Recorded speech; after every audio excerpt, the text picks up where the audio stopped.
ಧರ್ಮಸ್ಥಳ ಬುರುಡೆ case Kagwad ಶಾಸಕ ರಾಜು ಕಾಗೆ ಪ್ರತಿಕ್ರಿಯೆ ನೀಡಿದ್ದಾರೆ. ಧರ್ಮಸ್ಥಳ ಬುರುಡೆ ಕೇಸ್ ವಿಚಾರವಾಗಿ ರಾಜ್ಯದಲ್ಲಿ ಪರ ವಿರೋಧದ ಮಾತು ಕೇಳಿ ಬರುತ್ತದೆ. ಈಗಾಗಲೇ ಎಸ್ಐಟಿ ತನಿಖೆ ತಂಡ ಚುರುಕುಗೊಳಿಸಿದ್ದು ಇದೊಂದು ಷಡ್ಯಂತ್ರ ಎಂದು ಆರೋಪಿಸಿದ್ದಾರೆ.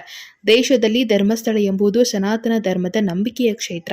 ಇಂಥ ಧರ್ಮ ಕ್ಷೇತ್ರದ ಹೆಸರು ಹಾಳು ಮಾಡುವ ನಿಟ್ಟಿನಲ್ಲಿ ಕೃತ್ಯ ನಡೆದಿದೆ ಎನ್ನಲಾಗ್ತದೆ. ವಿಶೇಷ ತನಿಖಾ ತಂಡ ತನಿಖೆಯನ್ನು ಚುರುಕುಗೊಳಿಸಿದ್ದು ಕಾನೂನಾತ್ಮಕವಾಗಿ ಯಾರೇ ತಪ್ಪು ಮಾಡಿದ್ರೂ ಶಿಕ್ಷೆ ಖಂಡಿತ ಎಂದು ರಾಜು ಕಾಗೆ ಹೇಳಿದರು. ಬಗ್ಗೆ ನನಗೆ ಏನೂ ಮಾಹಿತಿ ಇಲ್ಲ.